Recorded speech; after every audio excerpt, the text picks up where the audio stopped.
niscaya Allah akan memperbaiki amal-amal kalian. Niscaya Allah akan mengampuni dosa-dosa kalian.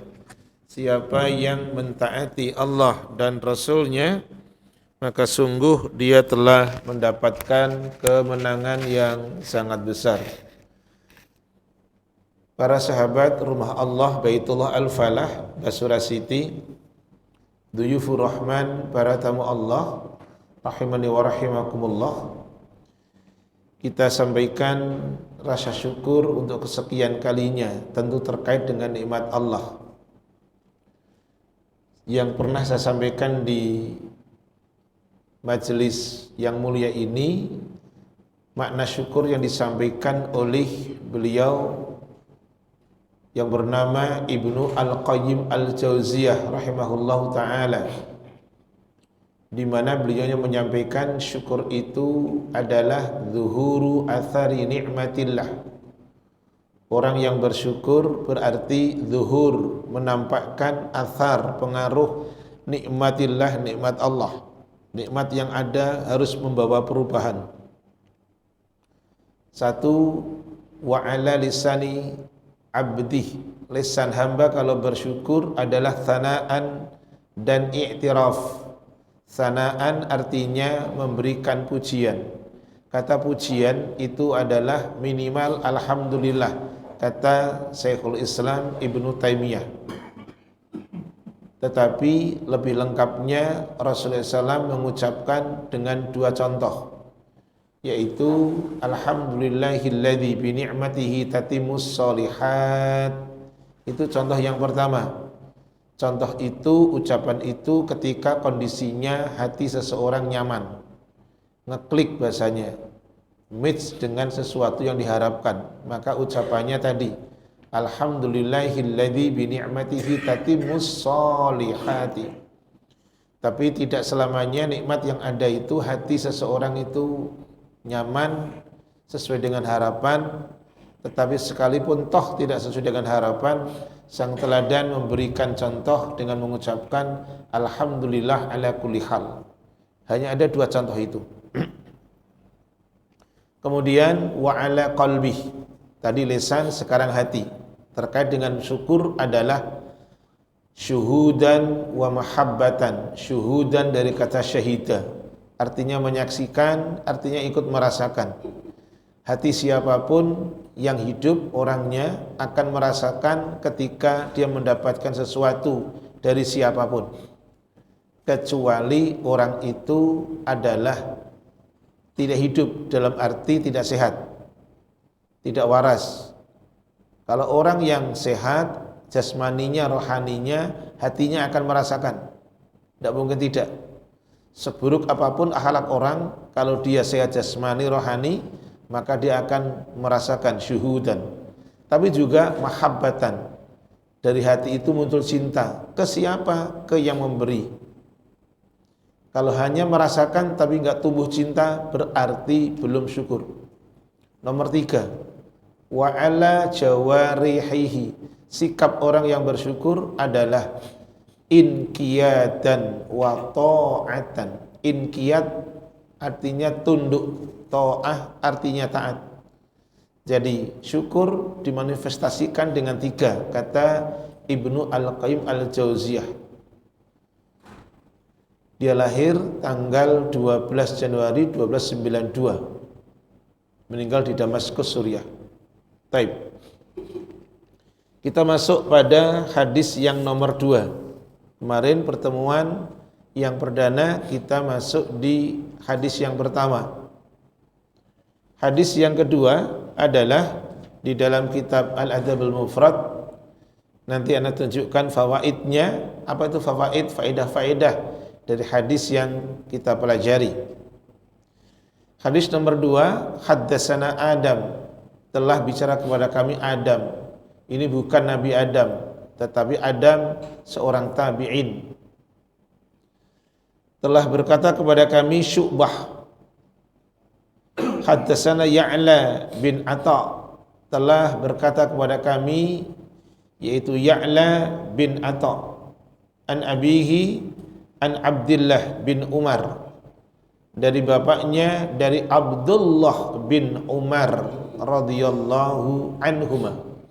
Yang dimaksud dengan Ibnu Umar adalah ini, Abdullah bin Umar, putranya Umar bin Al-Khattab radhiyallahu anhu.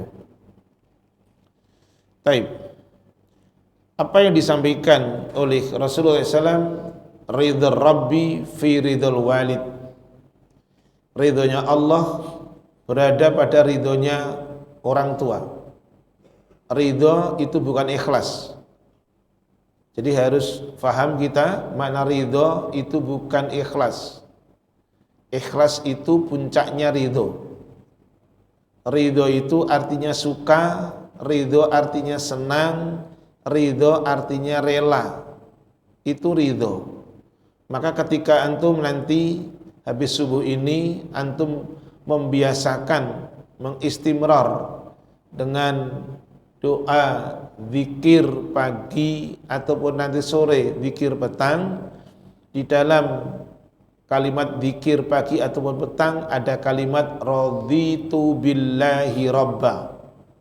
Raditu artinya saya ridho.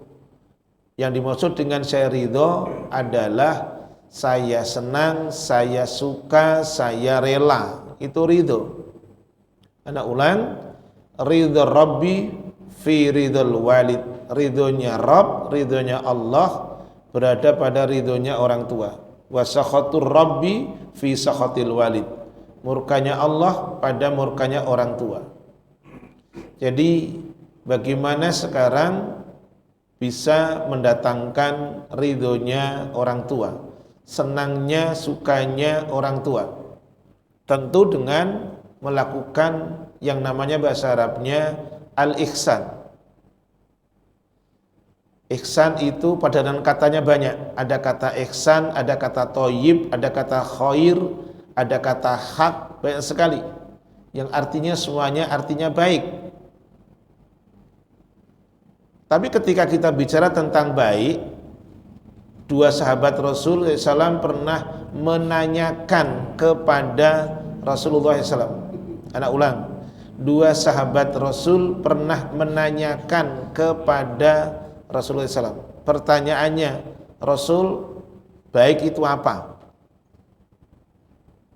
Anak ulang, dua sahabatnya pernah menanyakan kepada beliau. Siapa dua sahabatnya itu? Antum yang punya HP bisa dibuka di Google, klik hadis arba'in nomornya 27. Hadis arba'in nomornya 27. Ini si udah aduh. Yo, nah alhamdulillah. Yuk. Udah baca. Yuk. Yo. Ini pengajian orang Minang enggak yang jadinya? Nawas bukan Nawas. Dari Nawas bin Sam'an. Dari radhiyallahu anhu, dari Rasulullah sallallahu alaihi wasallam, Iya. beliau bersabda, kebaikan adalah akhlak yang baik. Syukron, itu bicara kebaikan. Kebaikan adalah husnul khuluq, akhlak yang baik. Hadis yang kedua, hadis yang kedua di bawahnya, Wabisah bin Ma'bad ada. Dan dosa Bukan, langsungnya aja. Dari Wabisah. Dari Wabisah bin Ma'bad, oke. radhiyallahu anhu. Dia berkata, saya mendatangi Rasulullah sallallahu alaihi wasallam, lalu beliau bersabda, Iya. engkau datang untuk menanyakan kebaikan. Iya. Saya menjawab, ya.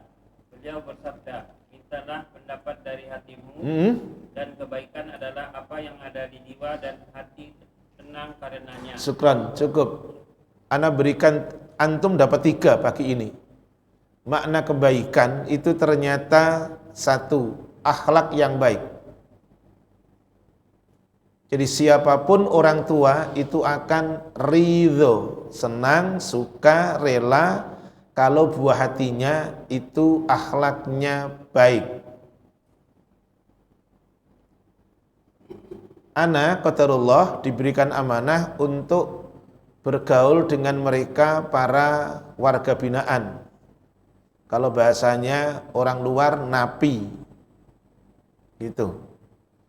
Jadi ana bergaul dengan mereka, dapat amanah itu, dari Dirjen Pas namanya, kalau dulu Lapas, sekarang Dirjen Pas, bahwa mereka itu dalam tanda petik loh, walaupun kata itu, walaupun karakternya tidak baik, ternyata siapapun berharap buah hatinya baik. Benar. Karena ini manusia bukan binatang gitu loh. Sejelek sejahat-jahatnya manusia ternyata tidak ingin buah hatinya itu ikut mengikuti jejak jahatnya. Tidak ada. Oleh karenanya jawaban kedua dari sahabat Rasulullah, pertanyaan kedua dari sahabatnya beliau yaitu Wabisah bin Ma'bad radhiyallahu anhu, ketika ditanya tentang kebaikan, pertanyaan itu muncul jawaban cakep, cantik. Istafti qalbaka, bahasa Arabnya itu. Kamu minta fatwa sama hatimu. Kenapa? Karena hati orang itu jujur. Hati orang itu jujur. Arti jujur apa? Tahu ini baik, ini tidak baik. Muncul pertanyaan, kenapa dia opsinya milihnya tidak baik? Karena ada hawa nafsu. Karena sudah ada intervensi hawa nafsu. Bisa jadi intervensi orang lain. Contoh, sewaktu Abu Thalib sakit akan meninggal, didatangi Rasulullah SAW. Apa tujuan Rasul? Ingin mengantarkan supaya pamannya meninggalnya dengan akhir yang baik. Bahasa Arabnya husnul khotimah toh. Rasul mentalkin, mana talkin? Bimbingan, pengajaran. Talqin yang disampaikan Rasul versilnya tauhid. Ya ammi qul la ilaha illallah. Paman, ucapkanlah kalimat la ilaha illallah. Ini talqin versinya Rasul. Tapi karena ada dua orang di situ, temannya dari Abu Thalib, yang satu namanya Abu Jahal itu pamannya Umar bin Al-Khattab. Yang kedua adalah Abdullah bin Abu Umayyah. Dua-duanya tokoh orang Quraisy, tokoh kafir Quraisy. Tapi ternyata yang mentalkin pertama siapa? Ya Rasulullah SAW. Tapi kemudian ada intervensi dari dua orang ini yang mengatakan kepada Abu Thalib, ya Aba Thalibin atarghabu an millati Abdul Muthalib. Hai Abu Thalib, apa kamu benci dengan agama bapak kamu? Jadi bisa jadi opsi orang itu awalnya ingin baik, tetapi kemudian dia opsinya menjadi tidak baik. Kenapa? Ada intervensi. Tapi yang pertama tadi, karena hawa nafsu. Sebenarnya awalnya dia ingin mengambil harta yang benar. Padahal nggak ada kanan kiri, nggak ada orang. Tapi karena ada hawa nafsu, akhirnya apa? Dia berani bikin bon palsu. Dia berani mengambil yang bukan haknya. Kenapa? Karena ada hawa nafsu. Maka jawabannya Rasul tadi dari pertanyaan Rabi bin Ma'bad kan cantik. Istafti qalbaka. Mas, kamu nanyalah sama hati kamu. Gitu.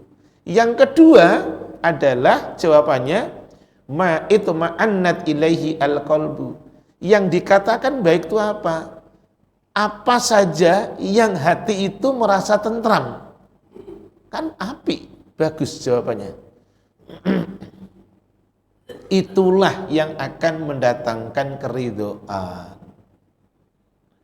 Gitu. Allah ridho, orang tua ridho. Kalau nggak ada itu, nggak ada akhlak yang baik, nggak ada sesuatu yang menenteramkan hati, berarti Allah tidak ridho, murka. Orang tua juga sama, akan melakukan hal yang sama. Oke, taib. Kita masuk di fawaidnya. Faedah dari hadis nomor 2 adalah wujubu irdha'il waladi lil walid. Wajib, coba tuh bahasanya apik nih penjelasannya. Wajib bagi anak untuk melakukan sesuatu yang membuat orang tua itu ridho, senang.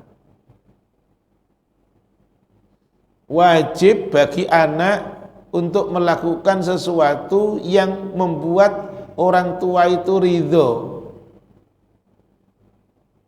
Atau bisa juga digunakan kata lain, wajib anak melakukan sesuatu yang mendatangkan keridhaan orang tua. Baik. Kemudian wa tahrimu iskhatihi, larangan melakukan sesuatu yang dapat memancing kemurkaan orang tua. At-tahrim, larangan itu. Berarti kalau itu merupakan larangan, lawan kata dari wajib tadi, berarti ya yang tadi, akhlak yang tidak baik, itu berarti su'ul adab, su'ul akhlak, itu merupakan hal yang orang tua tidak ridho. Baik, itu adalah faedah dari hadis nomor 2 tadi. Baik, Anda lanjutkan. Masuk bab yang kedua sekarang, bagi yang punya kitab, masuk bab yang kedua, hadis nomor 3. Jadi bab yang pertama itu hanya ada 2 hadis. Sekarang masuk pada bab yang kedua, yaitu babu birril ummi. Bab tentang berlaku bir kepada ibu. Padanan kata bir tadi sudah saya sampaikan, ihsan, khair, thayyib, itu baik itu semuanya. Padanan kata dari kata albir itu yang dibaca oleh Uda tadi, hadis Arba'in nomor 27, itu isinya itu. Rasulullah ditanya tentang baik dan dosa gitu. Kalau baik tadi dikatakan husnul khuluq. Kalau dosa tidak, dosa itu diartikan oleh Rasul 2. Mahaka fi sadrika, sesuatu yang dengannya hati itu gelisah. Apa iya Ustadz? Pasti, nggak bisa tidak. Siapapun orang kalau melakukan hal yang bertentangan dengan kebenaran, itu hati awalnya gelisah. Muncul pertanyaan, ada orang nggak gelisah? Tafadhol, syukran khudurik. Ada orang yang tidak gelisah? Iya, karena sudah terakumulasi dosanya. Jadi ibarat itu teko, keraknya sudah banyak. Jadi nyucinya suwe, lama. Lamo lah dah, iyo. Afan dah, lamo dah, iyo. Ini ngaji di anu ini, di Padang Panjang. Jadi gitu. Baik. Hadis nomor 3, telah bicara kepada kami Abu Asim dari Bahaz bin Hakim, dari bapaknya an abihi an jaddihi, dari bapaknya dari kakeknya. Saya bertanya, ya Rasulullah, man abarru, siapa yang mesti aku lakukan ihsan, kebaikan. Ingat kata baik tadi, akhlak yang baik. Yang kedua adalah sesuatu yang menenteramkan hati. Pertanyaannya, wahai Rasul, siapa yang mesti aku berikan akhlak yang baik? Jadi anak tunjukkan arti tadi. Siapa yang mesti harus aku berikan sesuatu yang hati dia menjadi tentram, nyaman? Kata Rasul, ummaka, ibumu. Qultu, saya nanya lagi, yaitu Bahaz bin Hakim. Man abarru, siapa lagi wahai Rasul? Jawaban Rasul, qala ummaka, ibumu. Pertanyaan ketiga sama, siapa lagi wahai Rasul? Jawaban Rasul yang ketiga adalah ummaka, ibumu. 3 kali. Qultu, dia nanya lagi, saya nanya lagi, man abarru, siapa lagi Rasul? Qal abaka, bapakmu. Sumal akrab fal akrab, itu kemudian adalah kepada orang yang lebih dekat hubungan kekeluargaan denganmu. Siapa? Ada Pak Le, ada Pak D, itu ada Mbah Taib yang punya pertalian mahram karib kerabat dengan diri kita. Taib. Hadis nomor 3 adalah fawaidnya. Wujubu birril walidaini, wajibnya berlaku baik kepada kedua orang tua. Ingat kata baik, antum fokusnya tadi, akhlaknya baik dan sesuatu yang dapat menenteramkan jiwa dia, hatinya. Gitu. Itu kata bir. Walaupun kata bir dipakai oleh sebagian orang untuk menamai, mengasih logo minuman. Bir. Nama masjidnya juga sama, Al-Bir. Bener. Antum kan belum pernah masuk. Ana pernah kejebak. Jadi pabriknya itu salah satunya ada di Pesing, Jakarta Barat, minuman itu. Sampingnya kalau nggak salah mungkin belum bubar kali karyawannya. Sampingnya PT FN, minuman FN. Itu masjidnya Al-Bir. Jadi yang memproduksi bir bintang itu namanya masjidnya Al-Bir gitu. Jadi apik bener ya. Rancak dah. Taib, yo, anak ulang fawaidnya. Wujubu birril walidaini, wajibnya berlaku baik kepada kedua orang tua. Wa tahrimu uquqihima, dan haramnya durhaka kepada keduanya. Berarti lawannya haramnya berakhlak tidak baik dan haramnya tidak memberikan ketenangan kepada dia. Kalau memberikan ketenangan itu bentuknya banyak sekali. Bisa materi, bisa immateri. Bisa materi, bisa immateri.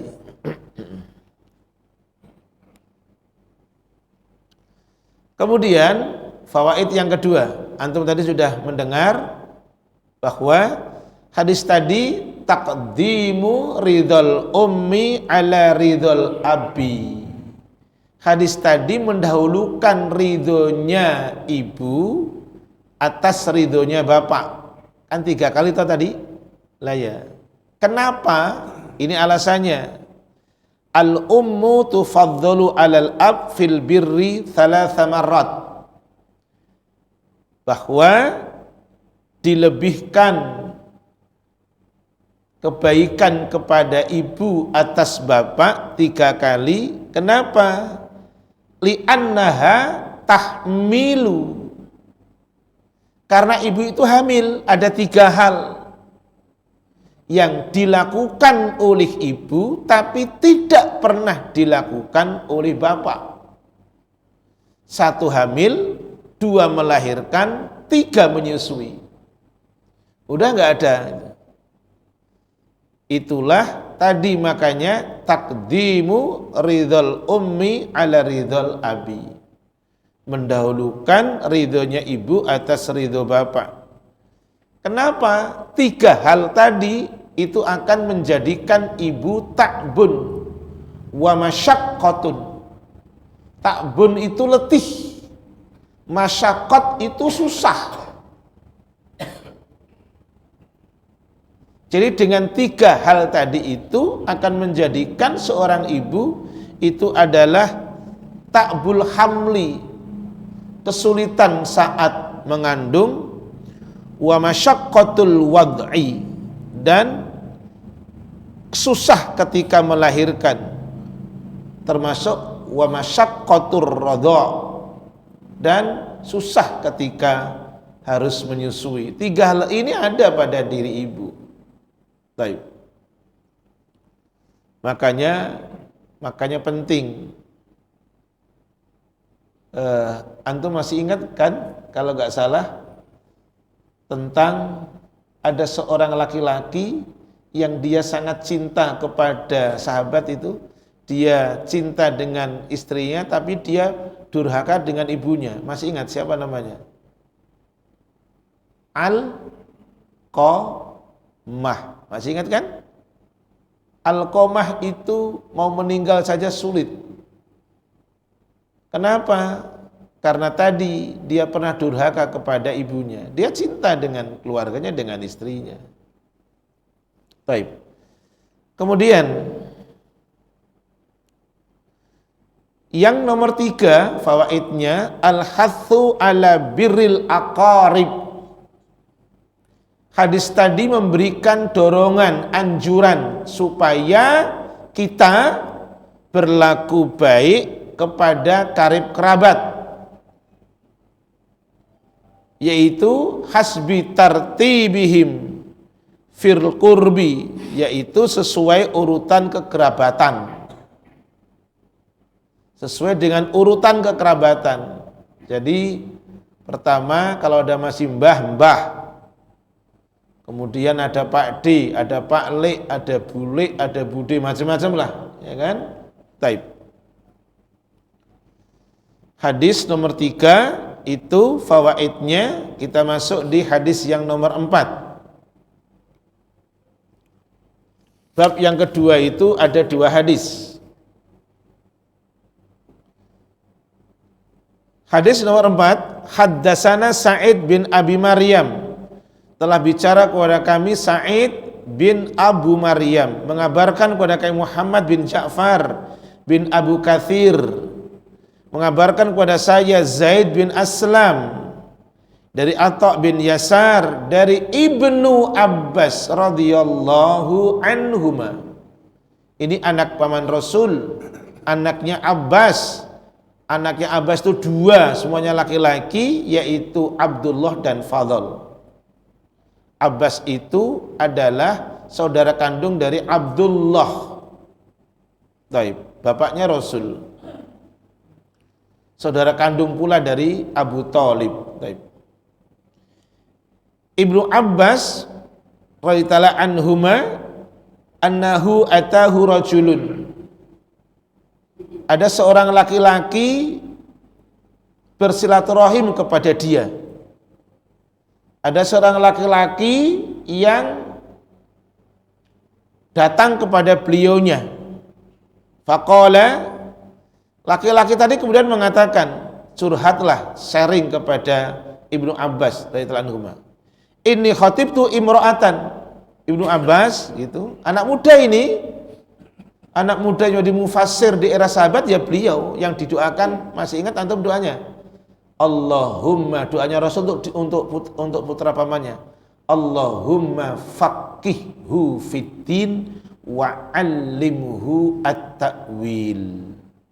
Itu doanya Rasul untuk Ibnu Abbas itu, ya Allah, fahamkan agama kepada dia dan ajarkan tafsir Quran kepada dia. Maka dia menjadi mufassir di era para sahabat, walaupun muda tapi Masya Allah. Taib. Anak ulang, anak muda laki-laki tadi datang, inni khatibtu imra'atan, hai Ibnu Abbas, saya telah melamar wanita. Fa'abat antan kihani, tapi wanita tadi tidak mau, menolak. Fa'aba, dia menolak untuk menikah dengan saya. Fa'abat antan kihani, dia tidak mau menolak. Memang wanita punya hak untuk memilih, menolak atau menerima. Contoh laki-laki yang dihidbahkan Rasul kepada wanita yang cantik, kaya raya. Siapa kira-kira yang kemudian ditolak? Coba sejarai. Uduh.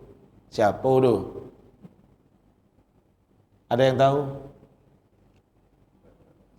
Anak angkat Rasul wis.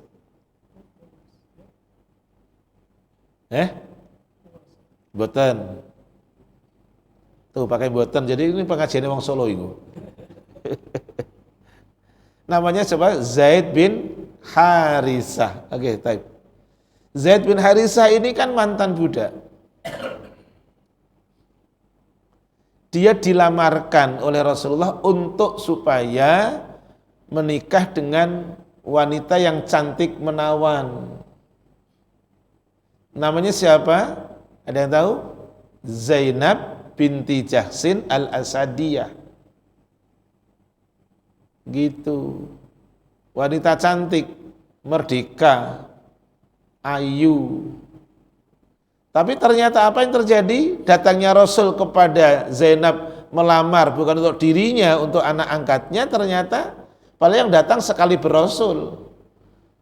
Orang negeri antah berantah itu menolak atau tidak menolak tergantung siapa yang datang melamar. Kalau yang melamar sekelas wali kota itu ya pikir-pikir kalau menolak kan? Lah ya.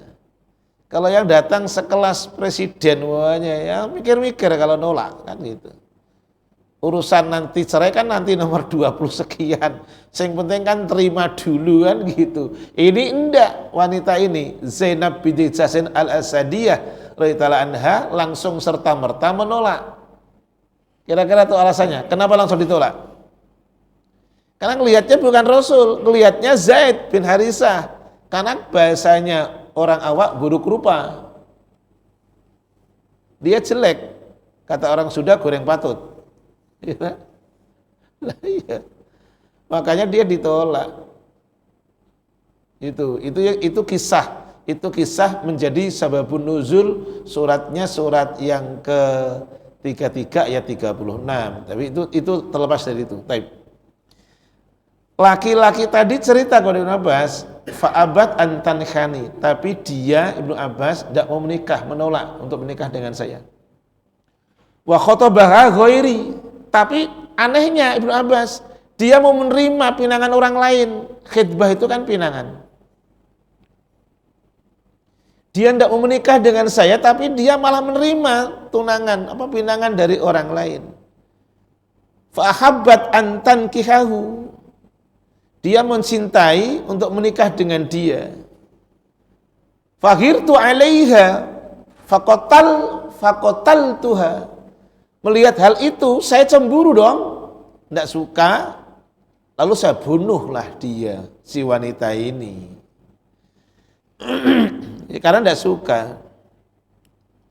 Pertanyaan laki-laki tadi mengatakan, fahalli min taubatin.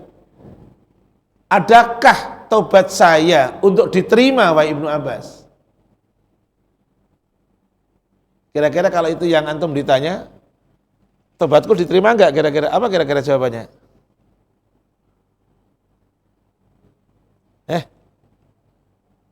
Kalau yang ditanya antum lah, Pak Bayu, kamu tobat diterima enggak gitu?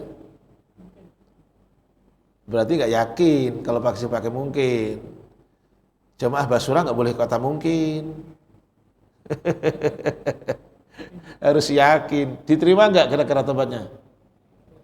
Terima, jamaahnya saya nanya surat berapa Pak Bayu kan gitu akhirnya. Lah iya, jangan pesimis. Lah nanti saya lanjutkan. Jadi dia nanya, fahalli min taubatin. Adakah tobat untuk saya wahai Ibnu Abbas? Ibnu Abbas nanya, ummuka hayyatun. Ibu masih hidup enggak? Ibu masih hidup enggak? Kata Ibnu Abbas. Laki-laki mengatakan lah enggak. Kata Ibnu Abbas, tub ilallahi azza wa jalla. Bertobatlah kepada Allah azza wa jalla. Wa taqarrab ilaihi mastata'ta. Dekatilah Allah semampu kamu. Jangan semau kamu loh. Ini harus jenengan clear loh ngaji pagi ini loh. Bertobatlah kepada Allah. Yang kedua, dekatilah Allah semampumu. Seperti tadi yang di masjid, ada sholatnya dengan duduk, ada sholatnya dengan berdiri. Yang tidak boleh diartikan wa taqarrab ilaihi masyi'ta. Dekatilah Allah semaumu. Nah, yang terjadi di negeri antah berantah diantaranya ini. Mendekati Allah, bertakwa, tapi semau gue, terserah saya lah. Maunya saya begini kok gitu. Padahal perintahnya Allah bukan semaumu, apa? Semampumu. Jadi kalau jadi muslim jangan semau kita. Semampu bukan semau loh. Karena redaksi ayatnya menurut kemampuan, bukan menurut kemauan. Lah kalau menurut kemauan yang terjadi sekarang ini, maunya saya begini, maunya saya begini. Udah nggak usah ngurusi. Mandat saya mau begini terserah saya. Makanya orang bisa ganti-ganti manhaj, ya kan? Dilarang ceramah di satu tempat, akhirnya berubah manhaj, kan bisa jadi gitu. Lah ya. Padahal yang benar menurut kemampuan, bukan menurut kemauan. Kita buka tidak percaya. Di dalil ayat Al-Quran suratnya 64 ayatnya 16. Silakan, Udu dibaca. Oke Pak Bayu aja deh. Monggo.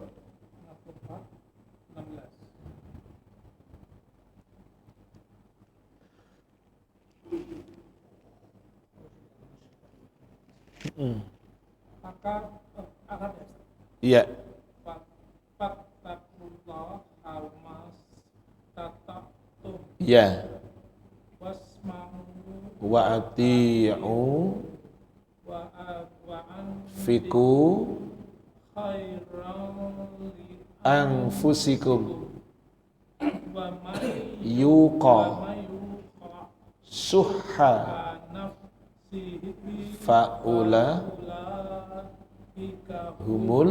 muflihun. Sekran, artikan Pak Bayu. Maka bertakwalah kamu kepada Allah menurut kesanggupanmu, dan dengarlah serta taatlah, dan infakkan harta yang baik untuk dirimu, dan barang siapa dijaga dirinya dari kecukuran, mereka itulah orang-orang yang beruntung. Taib. Tadi dikatakan bertobatlah kamu. Tadi itu dalilnya. Bertakwalah kamu kepada Allah menurut kemampuanmu, bukan menurut kemauanmu. Lah yang terjadi saat ini diantaranya sebagian masyarakat muslim dalam mengejawantahkan ketakwaannya menurut kemauannya, bukan menurut kemampuannya. Iya. Saya lanjutkan. Fadhahabtu, saya pergi, fasa'altu Ibnu Abbas, saya nanya kepada Ibnu Abbas. Laki-laki tadi nanya, lima sa'altahu an hayyati ummi. Kenapa kamu nanya kepada dia, apakah tentang ibunya masih hidup? Faqal, Ibnu Abbas mengatakan, inni la a'lamu amalan aqrabu ilallahi azza wa jalla min birril walidah. Saya tidak mengetahui ada satu amalan yang lebih mendekatkan diri kepada Allah daripada berlaku baik kepada ibu. Ini jadi pentingnya berlaku baik kepada ibu seapapun keadaan dia. Ini perlu ekstra betul. Baik.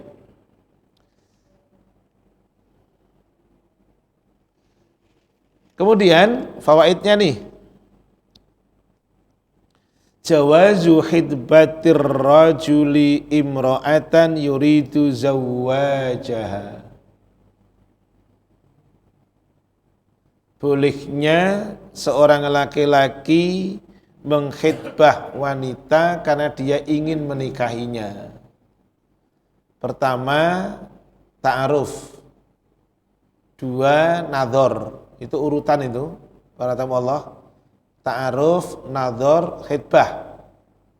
Habis khidbah, boncengan malam Ahad gitu ya.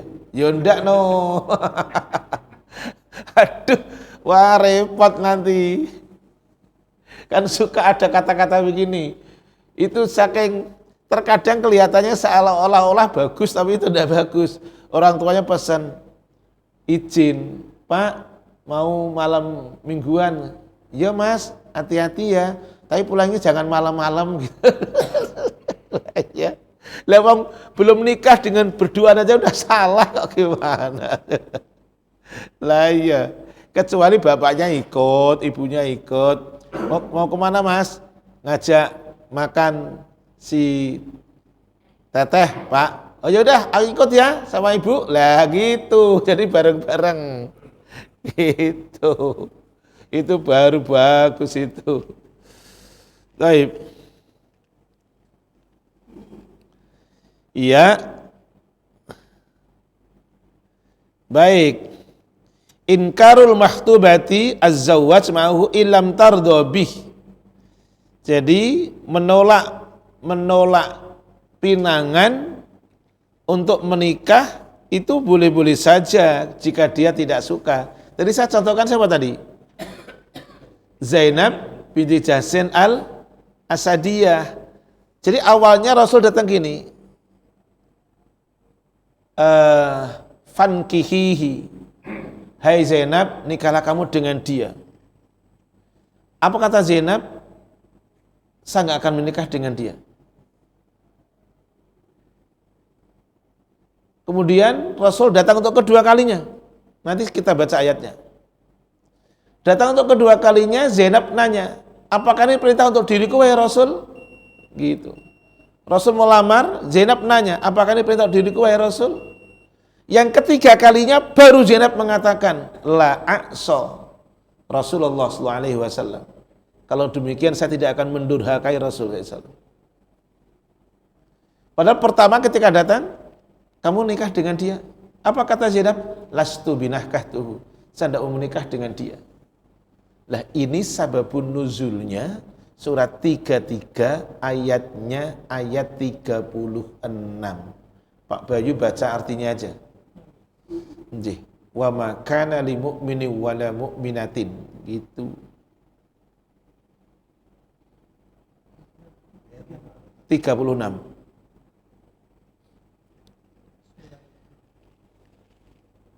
Dan tidaklah pantas bagi laki-laki yang mukmin dan perempuan yang mukmin apabila Allah dan Rasul-Nya telah menetapkan sesuatu ketetapan akan ada pilihan yang lain bagi mereka tentang usaha mereka. Dan barang siapa mendurhakai Allah dan Rasul-Nya, maka sungguh dia telah tersesat dengan kesesatan yang nyata. Ini dalilnya sebab turunnya peristiwa tadi, gitu loh. Makanya bahasa awalnya tidak pantas, tidak patut, indah elok. Mukmin laki-laki, mukmin perempuan kalau sudah ada keputusan Allah dan Rasulnya dia menolak, tidak patut. Walaupun awalnya nggak nyaman, tetapi tetap harus menerima. Taib, ada pertanyaan? Mau jadi soal? Kalau tidak ada kita tutup. Jih, taib, sudah ada tanda untuk selesai kajian kita. Syukran bi hudurikum fi hadzal makan. Terima kasih atas kehadiran di tempat ini. Rumah Allah Baitullah Al-Falah. Wa jazakumullahu khaira. Subhanaka Allahumma bihamdik asyhadu an la ilaha illa anta astaghfiruka wa atubu ilaik. Assalamualaikum warahmatullahi wabarakatuh.